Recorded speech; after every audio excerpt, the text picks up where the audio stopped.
Hello my dear students, I hope you all are doing well. इसके आज के session में हम स्टार्ट करेंगे अपेंडिक्स के डिसऑर्डर को। ठीक है बेटा, तो अपेंडिक्स का डिसऑर्डर शुरू करेंगे उससे पहले थोड़ी सी उसकी ग्रॉस एनाटॉमी फिजियोलॉजी देख लेंगे। अपेंडिक्स की एनाटॉमी फिजियोलॉजी में एज सच कुछ बहुत ज़्यादा नहीं है, बहुत छोटी सी अपेंडिक्स की anatomy physiology. Earlier it was believed कि अपेंडिक्स का हमारी बॉडी में कोई काम नहीं है, इट इज़ यूजलेस। ठीक है, बट अभी ऐसा बिलीव किया जाता है कि it contains lymphoid tissue plus it contributes to the immune defence. ठीक है, इन दो चीज़ों में हेल्प करता है, एज वेल एज वो एक्ट करता है as a reservoir for beneficial gut bacteria. तो अभी इस बिलीव किया जाता है कि इसके ये काम है अपेंडिक्स के लिए। पहले ऐसा कंसिडर करते थे कि अपेंडिक्स इज यूजलेस, तो अब ये काम पता चले हैं कि ये जो है परफॉर्म कर सकता है वो, तो इसलिए भी इंपॉर्टेंट है। एज वेल एज अपेंडिक्स चाहे वो यूजफुल हो बॉडी के लिए, चाहे वो यूजलेस हो, ना यूजफुल हो बॉडी के लिए, लेकिन अगर अपेंडिक्स रप्चर हो गया तो it can lead to surgical emergency.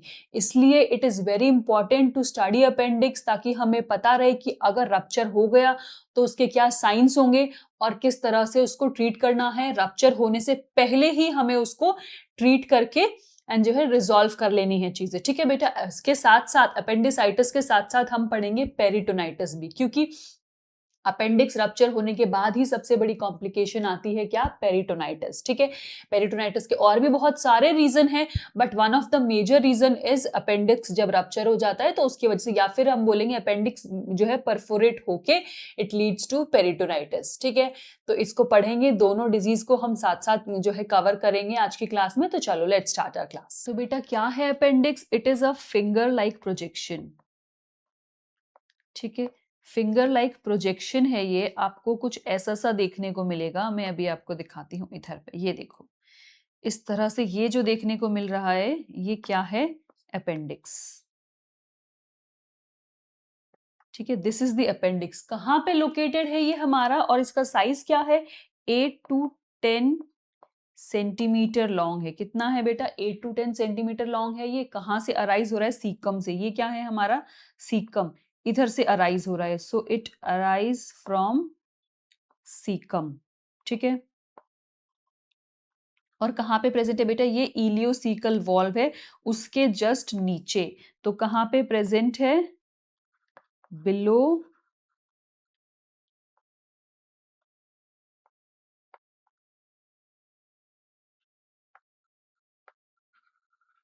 ठीक है, बिलो इलियोसीकल वॉल्व, इलियोसीकल वॉल्व के जस्ट नीचे है। एक सेकेंड,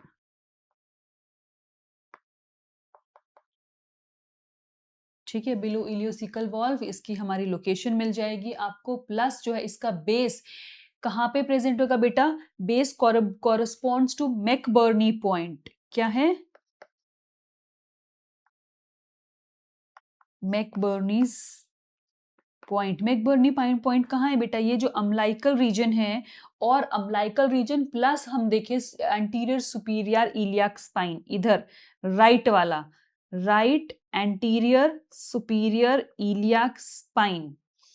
यहां पर अगर हम अम्लाइकस से इधर की तरफ आए तो कौन सा होगा, 2/3 पोर्शन। और अगर हम एंटीरियर सुपीरियर इलियाक स्पाइन से ऊपर की तरफ जाएं तो 1/3। दैट मीन्स कि ये हिस्सों हम अगर 3 हिस्सों में डिवाइड कर दें, अगर ऐसे 1 2 3, तो अगर हम नीचे से एंटीरियर सुपीरियर इलियाक स्पाइन से ऊपर की तरफ जाते हैं तो 1/3, क्योंकि एग्जैक्ट इधर है इसकी प्लेसमेंट। ठीक है, और अगर हम अम्लाइकस से नीचे की तरफ आए तो क्या बोलेंगे हम, 2/3, क्योंकि 1 2 एंड फिर यहाँ पे है प्रेजेंट। समझ गए?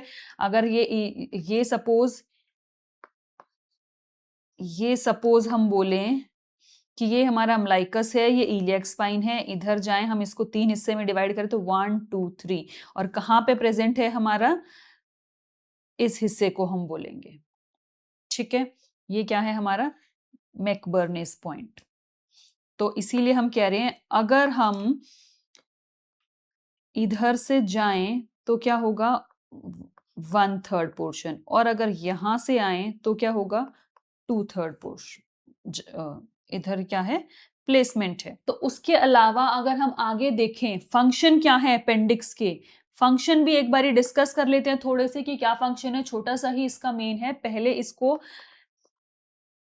कंसिडर किया जाता था कि इसका अर्लियर नो फंक्शन, ठीक है, कि कोई भी फंक्शन नहीं है, but now it is believed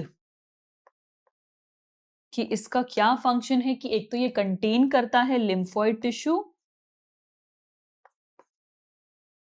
ठीक है, it contain lymphoid tissue as well as, उसके साथ साथ हम बोलेंगे it contribute to immune defence, ठीक है, it contribute to immune defence, ठीक है बेटा, और it acts as a reservoir, किस चीज के लिए, beneficial gut bacteria, reservoir for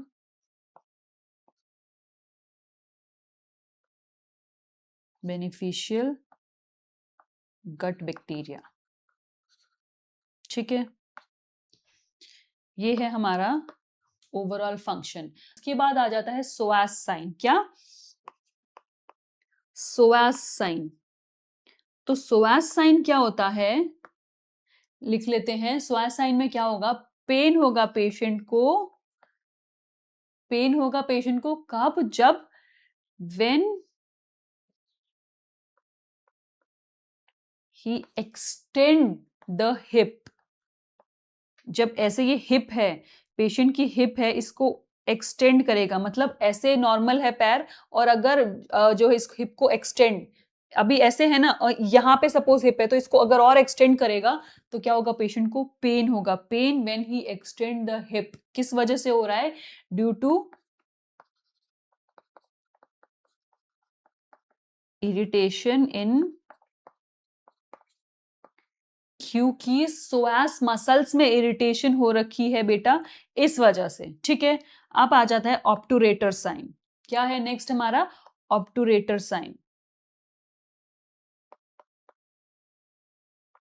obturator sign क्या है, इस केस में जब पेशेंट अपना जो है, मतलब पेन होगा उसको on internal rotation of hip, hip को अंदर की तरफ, यहां है ये, इसको अंदर की तरफ जब रोटेट करेगा पेशेंट, जैसे बाहर है ऐसे अंदर की तरफ जब रोटेट करेगा हिप को, उस टाइम पे पेशेंट को पेन होगा, ये किस लिए हो रहा है, ये किस वजह से होगा बेटा, due to irritation of obturator internus muscle, ठीक है, याद रहेगा आपको, ऑब्टूरेटर इंटरनस मसल में पेन हो रहा है, उसकी वजह से ये देखने को मिलेगा। दूसरा साइन आ जाता है बेटा, अब एक और साइन आ जाएगा, रीबाउंड टेंडरनेस,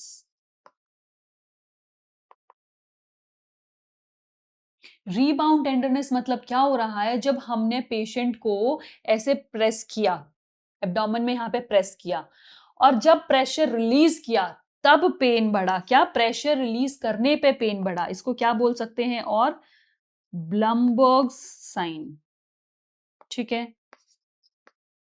पेन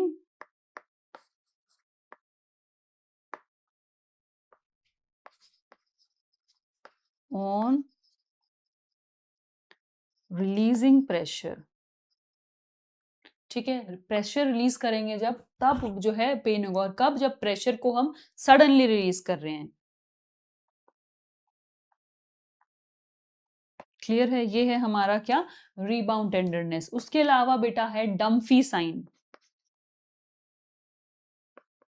डम्फी साइन का, डम्फी साइन मतलब क्या हो रहा है, पेन बढ़ रहा है जब लोअर, मतलब राइट लोअर क्वाड्रेंट में कफिंग के टाइम पे, pain increase in right lower quadrant while coughing, coughing के टाइम पे राइट लोअर क्वाड्रेंट में प्रेशर बढ़ रहा है, उसकी वजह से पेन हो रहा है, तो उसको हम बोलेंगे डम्फी साइन, ठीक है बेटा। अगला है हमारा कोचर साइन,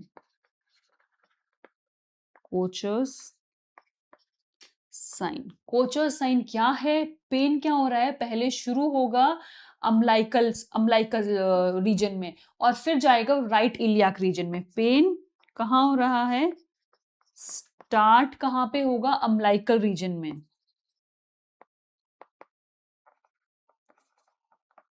ठीक है, उसके बाद कहाँ पे पहुंच रहा है वो, इट शिफ्ट टू या रीचेस टू या शिफ्ट टू बोलो आप, कहाँ पे बेटा, राइट इलियाक रीजन में।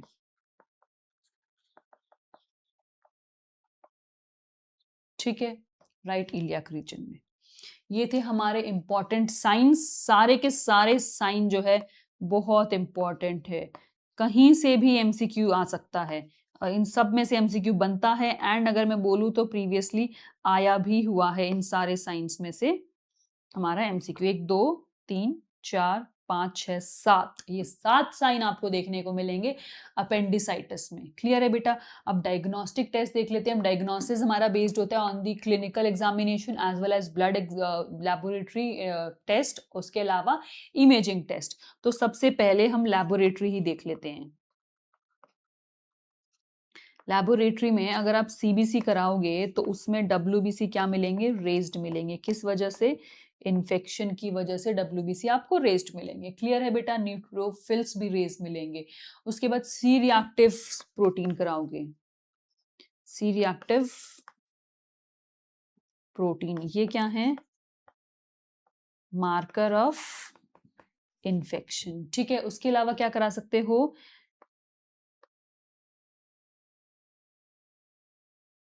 यूरिन एनालिसिस, इसमें भी क्या देखने को मिलेगा? इन्फेक्शन देखने को मिलेगा, डब्ल्यूबीसी रेस देखने को मिलेंगे। ठीक है बेटा, उसके अलावा अब आ जाते हैं हम एब्डोमिनल, अब आ जाएंगे हम इमेजिंग पे।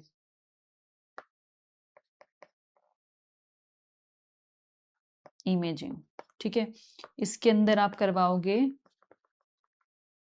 एब्डोमिनल अल्ट्रासोनोग्राफी करा सकते हो, सीटी स्कैन करा सकते हो। बेसिकली ये सारी चीजें किस लिए? विजुअलाइजेशन के लिए ही करा रहे हो ना। या फिर एब्डोमिनल रेडियोलॉजी, मतलब इसमें प्रॉपर एब्डोमिनल एक्सरे करवा रहे हो एब्डोमेन का। ठीक है, एब्डोमिनल एक्सरे करवाओगे, वहां पे आपको दिखेगा, क्या दिखेगा? अपेंडिकोलिथ लिख लेते हैं।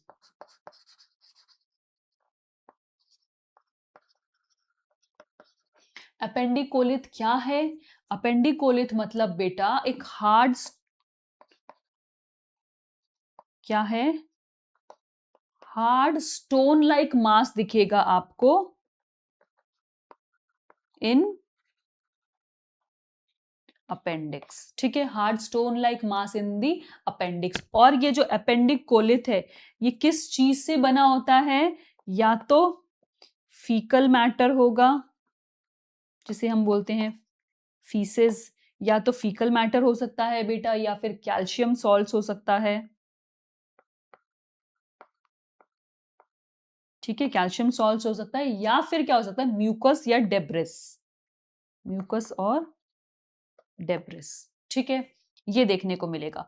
अब आ जाते हैं मैनेजमेंट पे। कैसे मैनेजमेंट करेंगे हम? सबसे पहला होगा बेटा हमारा इमरजेंट मैनेजमेंट। ठीक है, इमरजेंट मैनेजमेंट में क्या करेंगे? आईवी एक्सेस लेना है, क्योंकि डिहाइड्रेशन हो रखी है तो पेशेंट को फ्लूइड देना है। कैसे फ्लूइड देंगे? क्रिस्टलॉइड्स देंगे। और पेशेंट को एनपीओ रखते हैं हम। इनिशियली जब पेशेंट आता है तो हमेशा हम पेशेंट को एनपीओ रखते हैं बेटा। एडमिनिस्टर करेंगे analgesics and antiemetic for vomiting. IV antibiotics देंगे फॉर इन्फेक्शन, अगर क्या है? बैक्टीरियल कॉज है तो। ठीक है, हम पेशेंट को एंटीबायोटिक्स देंगे। ये थी हमारी इमरजेंट मैनेजमेंट। पता चल गया, आईवी एक्सेस देना है, उसके बाद फ्लूइड स्टार्ट करना है, एनपीओ रखना है पेशेंट को, और जो है एडमिनिस्टर करने analgesics and antiemetics plus IV antibiotics if the cause is infectious. Pharmacological management में क्या होगा बेटा?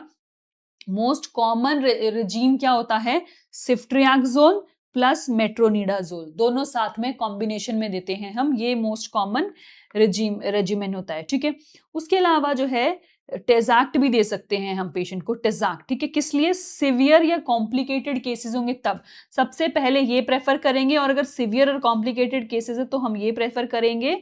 ठीक है, और क्या कह सकते हैं? ऑल्टरनेटिव क्या हो सकता है? Ciprofloxacin and metronidazole can be a alternative. ठीक है, ये ऑल्टरनेटिव हो सकता है। और ये तो हो गया हमारा एंटीबायोटिक्स के बारे में। उसके अलावा एनाल्जेसिक्स हमने बोले थे, एंटीएमेटिक्स हमने बोले थे, वो हम दे देंगे for pain and for vomiting. अब बेटा सर्जिकल मैनेजमेंट की, सर्जिकल मैनेजमेंट में हम क्या करेंगे? तो देखो हम सर्जरी करते हैं, बेसिकली क्या सर्जरी होगी? अपेंडिक्स को रिमूव करेंगे, अपेंडेक्टमी मतलब कि रिमूवल ऑफ द अपेंडिक्स। ये दो तरीके से कर सकते हैं हम, एक तो ओपन करेंगे, दूसरा क्या, लैप्रोस्कोपिक।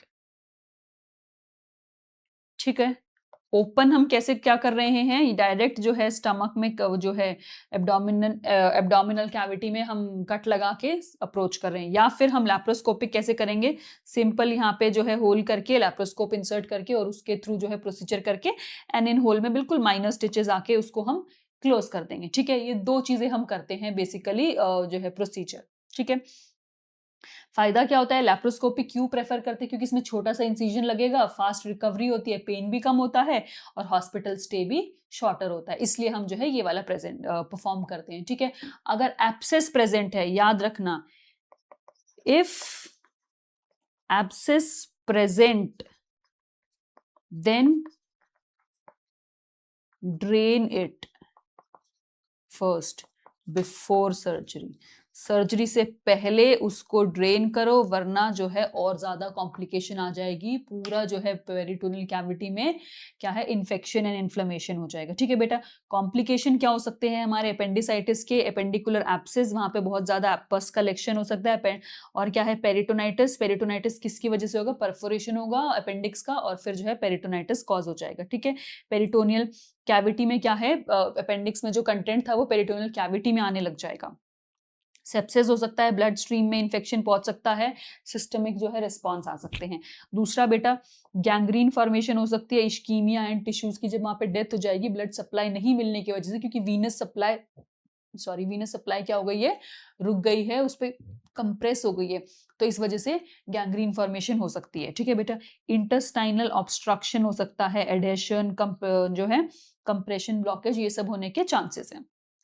ठीक है बेटा, अब नर्सिंग मैनेजमेंट में क्या करेंगे हम, नर्सिंग मैनेजमेंट में we will monitor the vital signs की, प्री ऑपरेटिव की बात हो रही है, सर्जरी से पहले वाइटल साइंस मॉनिटर करेंगे, पेन असेस करेंगे, पेशेंट का एनपीओ रखेंगे, ये दो चीजें ध्यान रख लेना, सर्जरी से पहले पेशेंट को एनपीओ रखेंगे, प्लस लैक्सेटिव्स अवॉइड करेंगे। लैक्सेटिव्स एंड अनीमा हमेशा हम अपेंडिक्स वाले केसेस में अवॉइड करते हैं, क्यों, क्योंकि उससे चांसेस है कि अपेंडिक्स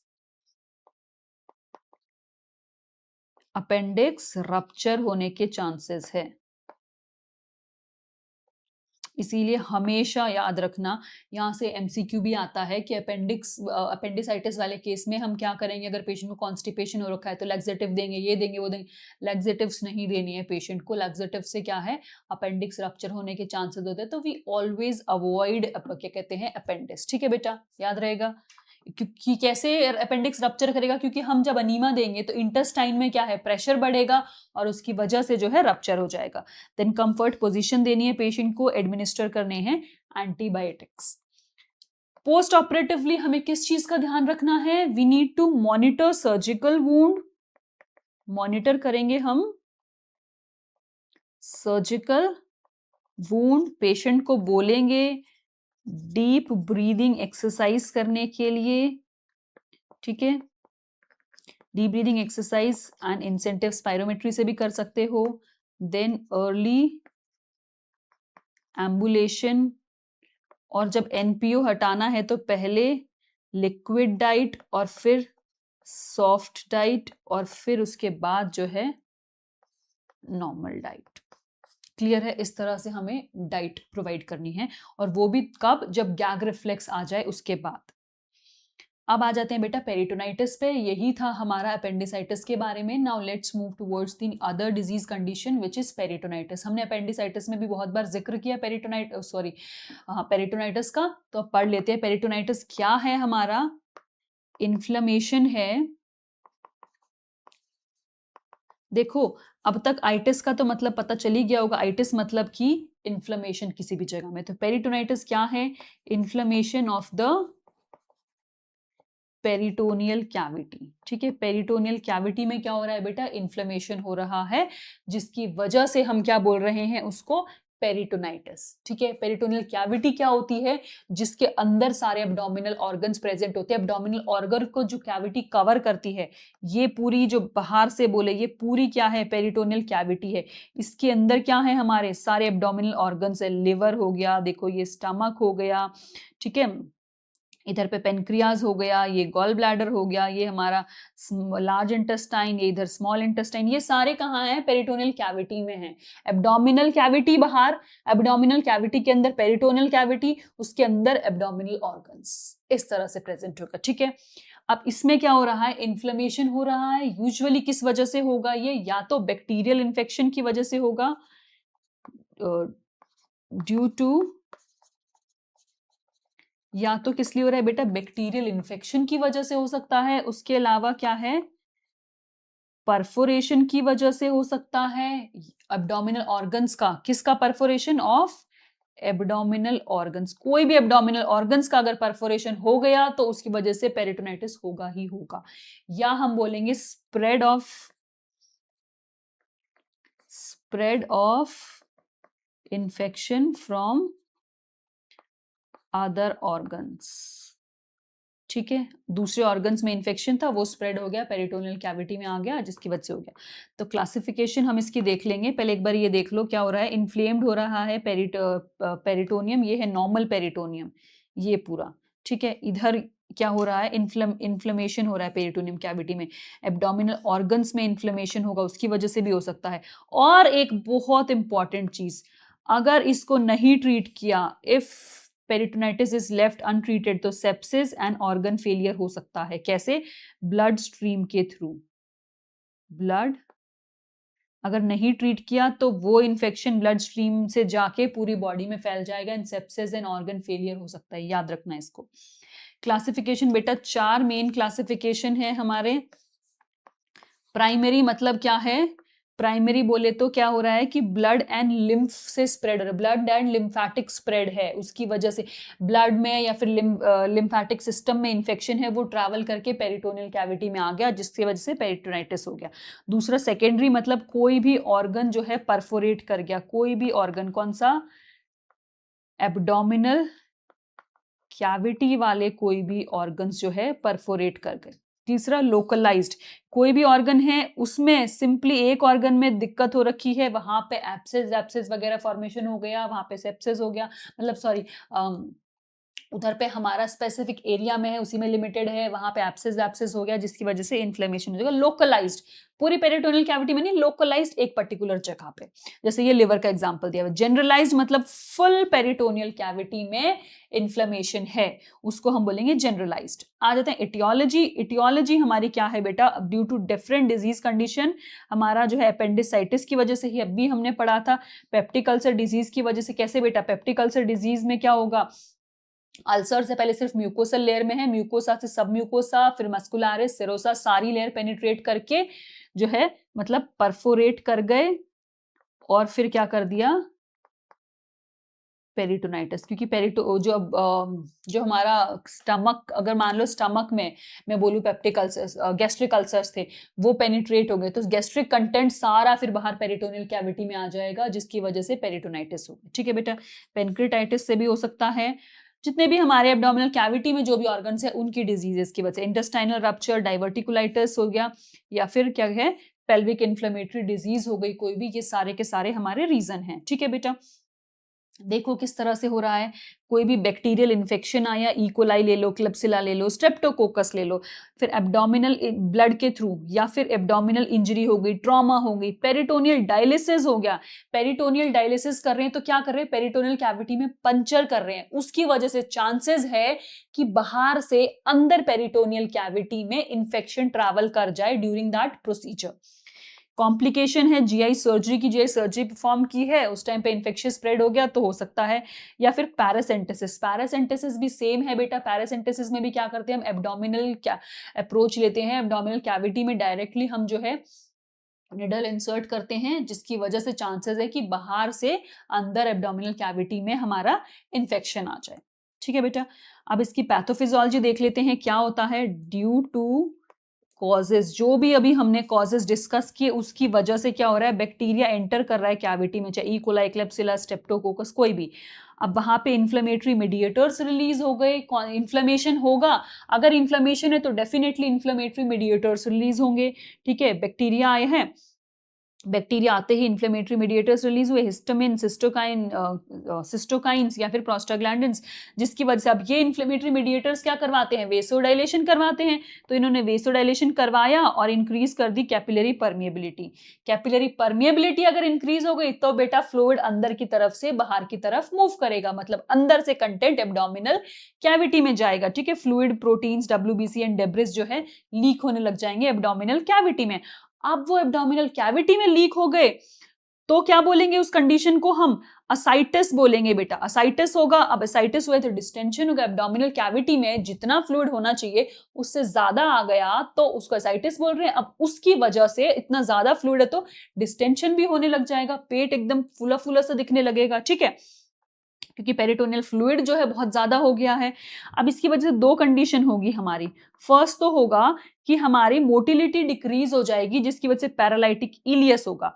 दूसरा क्या होगा, बैक्टीरियल टॉक्सिन्स जो है, टॉक्सिन्स जो थे वो क्या है, ब्लड स्ट्रीम के थ्रू हमारा पूरे सिस्टमिक इन्फ्लेमेशन इन्फेक्शन करेंगे, मतलब ब्लड स्ट्रीम के थ्रू। ब्लड कहाँ कहाँ जाता है, जिस जिस ऑर्गन को ब्लड सप्लाई करता है, ब्लड में क्या है, बैक्टीरिया है, वो ब्लड जिस जिस ऑर्गन को सप्लाई करेगा वहां वहां पर इंफेक्शन कॉज कर देगा। और इसकी वजह से क्या होगा बेटा, severe circulatory failure and failure of vital organ, मतलब मल्टी ऑर्गन फेलियर हो जाएगा।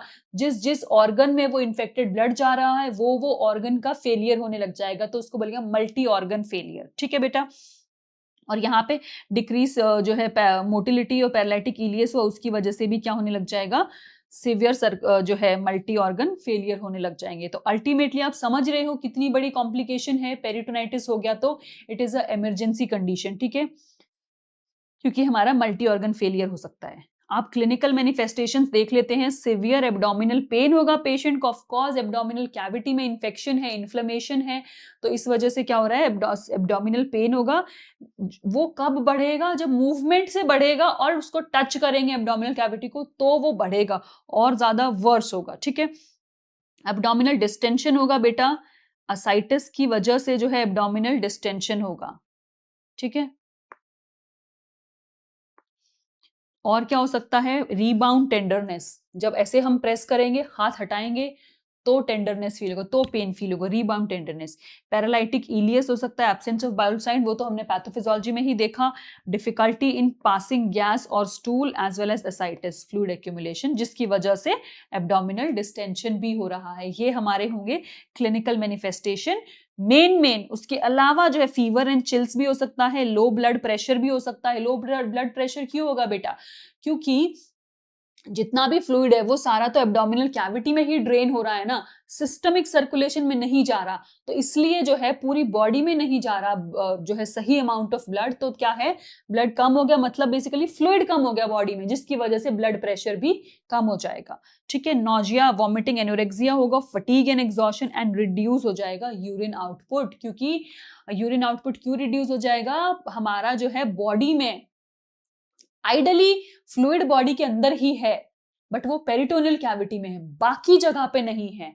तो इस वजह से क्या है, यूरिन आउटपुट भी ज्यादा नहीं आ पाएगा, प्लस बॉडी को लगेगा हम जो है फ्लूइड की कमी है, तो हाइपोटेंशन भी हो जाएगा एंड यूरिन आउटपुट भी कम हो जाएगा।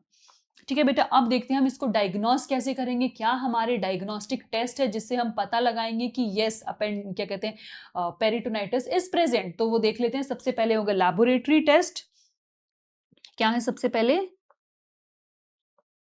Laboratory test. लैबोरेटरी टेस्ट में हम कौन से टेस्ट करवाएंगे, सीबीसी करवाएंगे एंड यूरिन एनालिसिस कराएंगे। ठीक है, सीबीसी में आपको यहां पे दिखेगा एलिवेटेड डब्ल्यूबीसी, यूरिन एनालिसिस में भी आपको दिखेगा यूरिनरी इन्फेक्शन, ये पता लगा पाओगे आप। ठीक है, अब उसके अलावा आ जाते हैं हम इमेजिंग स्टडीज। इमेजिंग स्टडीज में आपको क्या देखने को मिलेगा बेटा, आप क्या करा सकते हो, एब्डोमिनल वही सेम जो पहले कराए थे हमने, एब्डोमिनल रेडियोग्राफी करा सकते हो जिसमें आप डिटेक्ट करोगे फ्री एयर, जो क्या इंडिकेट कर रही है, परफोरेशन, ठीक है, free air which is indicating perforation, ठीक है बेटा। उसके अलावा करा सकते हो एब्डोमिनल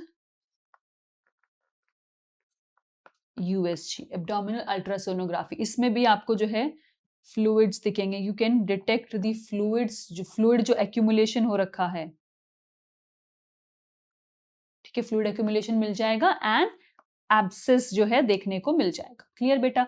उसके अलावा करा सकते हो आप सीटी स्कैन, सीटी स्कैन करा सकते हो, वो क्या आइडेंटिफाई करेगा, इन्फ्लेमेशन को डिटेक्ट करेगा, सीटी स्कैन हमारा एब्सेस को डिटेक्ट करेगा, या फिर हमारा जो है फ्लूइड जो कोई भी एक्यूमुलेट हो रखा है उसको डिटेक्ट करेगा। तीसरा हम एमआरआई करा सकते हैं, एमआरआई डिटेक्ट करेगा हमारा कि जो है पूरी डिटेल्ड इमेजिंग प्रोवाइड कराएगा, क्या कराएगा, डिटेल्ड इमेजिंग। आइडली जरूरत नहीं है इन सब चीजों की, आप जो है देख के ही पता लगा सकते हो, एब्डोमिनल डिस्टेंशन से भी पता लग जाएगा कि पेरिटोनाइटिस प्रेजेंट है, ठीक है। बस आपको, आप सीबीसी करा के ये देख सकते हो कि डब्ल्यूबीसी बड़े हुए देखेंगे, प्लस देख सकते हो आप पेरिटोनियल फ्लूइड कल्चर, एक थोड़ा सा इंपॉर्टेंट है जिससे आप क्या पता लगा सकते हो, पेरिटोनियल फ्लूइड कल्चर, जिससे आप पता लगा सकते हो कौन से बैक्टीरिया की ग्रोथ है, बैक्टीरियल ग्रोथ की, कौन सा बैक्टीरिया है, क्या वो इकोलाई है, क्या वो क्लेप्सिला है, क्या वो स्ट्रेप्टोकोकस है, तो वो पता लगा सकते हो आप बेसिकली पेरिटोनियल फ्लूइड का कल्चर करा के बेटा, ठीक है। मैनेजमेंट कैसे होगा इसका, फर्स्ट मेडिकल मैनेजमेंट देखिए तो हम पेशेंट को फ्लूइड एंड इलेक्ट्रोलाइट रिप्लेसमेंट देंगे। कौन सा फ्लूइड, आइसोटोनिक फ्लूइड। एग्जांपल क्या हो सकता है इसका, NaCl, नॉर्मल सलाइन क्या है हमारा, इसका एग्जांपल है, ठीक है, नॉर्मल सलाइन, NaCl नहीं NS, ठीक है। ऑक्सीजन थेरेपी प्रोवाइड कराओगे आप पेशेंट को, देन ब्रॉड स्पेक्ट्रम एंटीबायोटिक्स दोगे इन्फेक्शन के लिए, एनाल्जेसिक्स दोगे आप पेन के लिए, एंटी एमेटिक्स दोगे आप क्या, वॉमिटिंग के लिए, क्लियर है। देन इंटेस्टाइनल डीकम्प्रेशन दोगे, क्या, नेजोगैस्ट्रिक ट्यूब को इंसर्ट करके जो भी हमारा पेरिटोनियल फ्लूइड प्रेजेंट है एक्सेस में उसको रिमूव करने के लिए, ठीक है। आई होप आपको लेक्चर अच्छा लग रहा है। अच्छे लेक्चर्स बहुत इंपॉर्टेंट होते हैं, इसीलिए एडिशन 6 के अंदर एग्जाम मोड में आते हैं 700 आवर्स के लेक्चर्स एंड कॉलेज मोड में आते हैं 1400 आवर्स के लेक्चर्स। एडिशन 6 एक लौता नेशनल नर्सिंग प्रोग्राम है जिसके अंदर college mode and exam mode दोनों आता है। बट आपको एक सीक्रेट बताऊं, सिर्फ लेक्चर्स इनफ नहीं है, इसीलिए एडिशन 6 के अंदर टॉपिक वाइज क्वेश्चन बैंक भी आता है जिसके अंदर 30,000 क्वेश्चंस आपको मिलते हैं और हर एक क्वेश्चन का एक्सप्लेनेशन भी टेक्स्ट फॉर्मेट में भी और ऑडियो फॉर्मेट में भी। For the first time in the history of Indian nursing audio question bank आपको एडिशन 6 में मिलेगा और साथ में subject wise test, mock test, daily test, ये टेस्ट, PYQ टेस्ट, जो भी टेस्ट आप इमेजिन कर सकते हो सारे टेस्ट एडिशन 6 में आते हैं। सो अगर आप सच में सीरियस हो अपनी पढ़ाई के लिए, गवर्नमेंट जॉब लेने के लिए नर्सिंग में, I believe edition 6 gold plan of NPrep is the best resource right now पढ़ने के लिए। आपको मेरी बात पर भरोसा करने की कोई जरूरत नहीं है, आगे का लेक्चर कंटिन्यू करो, उसके बाद और सैंपल लेक्चर्स हैं वो भी देखो एंड उसके बाद खुद डिसाइड करो। Thank you. Intestinal decompression. Then आ जाता है बेटा सर्जिकल मैनेजमेंट। अब सर्जिकल मैनेजमेंट में हम क्या करेंगे वो भी देख लेते हैं। कॉमनली जो है हम परफोरेटेड ऑर्गन्स होते हैं या एब्सेस फॉर्मेशन होती है तब ही करते हैं। सर्जिकल मैनेजमेंट की कब जरूरत होती है, जब परफोरेटेड ऑर्गन्स होते हैं या फिर हम बोले एब्सेस फॉर्मेशन होती है, ठीक है, उस टाइम पे हमें जरूरत है। क्या हम सर्जरी करा सकते हैं, लैप्रोटॉमी, जिसमें हम क्या कर रहे हैं, लैप्रोटॉमी में हम उसको कैविटी को अप्रोच कर रहे हैं और फिर उसको क्या है पूरी को क्लीन कर रहे हैं। We will explore and clean the cavity. Then repair of perforated organ. Suppose अगर हम बोले गैस्ट्रिक अल्सर्स हैं, वो यहाँ पे गैस्ट्रिक अल्सर्स प्रेजेंट थे फॉर एग्जाम्पल, ठीक है, इधर पे गैस्ट्रिक अल्सर्स थे। अब वो सिर्फ पहले म्यूकोसल लेयर में थे, वो परफोरेट कर गया मतलब म्यूकोसल, सब म्यूकोसल, मस्कुलरिस, सेरोसस सारी लेयर को क्रॉस करके बाहर एक होल बना दिया और फिर वहां पे कंटेंट आ रहा है। तो हम क्या है, उसको ट्रीट कर देंगे, उसको रिपेयर कर देंगे। जो भी परफोरेटेड ऑर्गन है, कोई भी हो सकता है, XYZ, नॉट जस्ट मैं बोलूंगी स्टमक, चाहे आप इंटेस्टाइन भी बोलो, कहीं पे भी परफोरेशन है उसको हम क्या है, रिपेयर कर देंगे बेटा, ठीक है। और ड्रेनेज कर देंगे एब्सेस का, अगर ड्रेनेज प्रेजेंट है तो ड्रेनेज ऑफ एब्सेस करेंगे, और इन्फेक्टेड फ्लूइड, या तो एब्सेस या इन्फेक्टेड फ्लूइड जो भी प्रेजेंट है उसका हम क्या है, ड्रेनेज कर देंगे। ये 3 ही बस मेन सर्जरी होती है, अदरवाइज हमें सर्जरी की जरूरत नहीं पड़ती वैसे, ठीक है। देन नर्सिंग मैनेजमेंट में क्या करेंगे बेटा, सबसे पहले तो वाइटल साइंस मॉनिटर करने हैं, क्योंकि पेशेंट का क्या है, बीपी लो हो रहा है एंड पेशेंट जो है सेप्टिक शॉक में जा सकता है। तो ये किस लिए, हम इससे देखते हैं science of septic shock. Vitals अगर डेटोरिएट हो रहे हैं तो हम देख सकते हैं, ठीक है, डिटेक्ट कर सकते हैं सेप्टिक शॉक एंड इन्फेक्शन हमारा। तो सारे के सारे वाइटल्स मॉनिटर करने, कौन से, टेम्परेचर भी बेटा, पल्स भी, इन्फेक्शन के केस में बहुत ज्यादा टेम्परेचर बढ़ेगा, पल्स भी, रेस्पिरेटरी रेट भी एंड ब्लड प्रेशर भी, ठीक है। सेमी फाउलर पोजीशन देनी है पेशेंट को, फ्लूइड बैलेंस मेंटेन करना है, हमेशा एसेप्टिक टेक्निक यूज करनी है, वरना फर्दर और इन्फेक्शन हो जाएगा पेशेंट को, ठीक है बेटा। अब कॉम्प्लिकेशन कौन से आएंगी, 3 मेन कॉम्प्लिकेशन है जिसको हम डिस्कस कर लेते हैं, ठीक है। 3 मेन कॉम्प्लिकेशन कौन सी है, first one is sepsis. Sepsis मतलब पूरी की पूरी बॉडी में क्या है, बैक्टीरियल इन्फेक्शन पहुंच जाए, उसको बोलेंगे हम सेप्सिस। देन हो सकता है सेप्टिक शॉक, सेप्टिक शॉक, और उसके बाद क्या, multi organ failure, multi organ failure. ये भी सीक्वेंस वाइज है, पहले सेप्सिस होगा, फिर सेप्टिक शॉक होगा, देन मल्टी ऑर्गन फेलियर होगा। ये सारे हमारे क्या हैं, कॉम्प्लिकेशंस। तो ये था हमारा पेरिटोनाइटिस के बारे में। तो हमने क्या क्या डिस्कस किया आज की अभी इसके सेशन में, अपेंडिसाइटिस को डिस्कस किया प्लस पेरिटोनाइटिस को डिस्कस किया, ठीक है।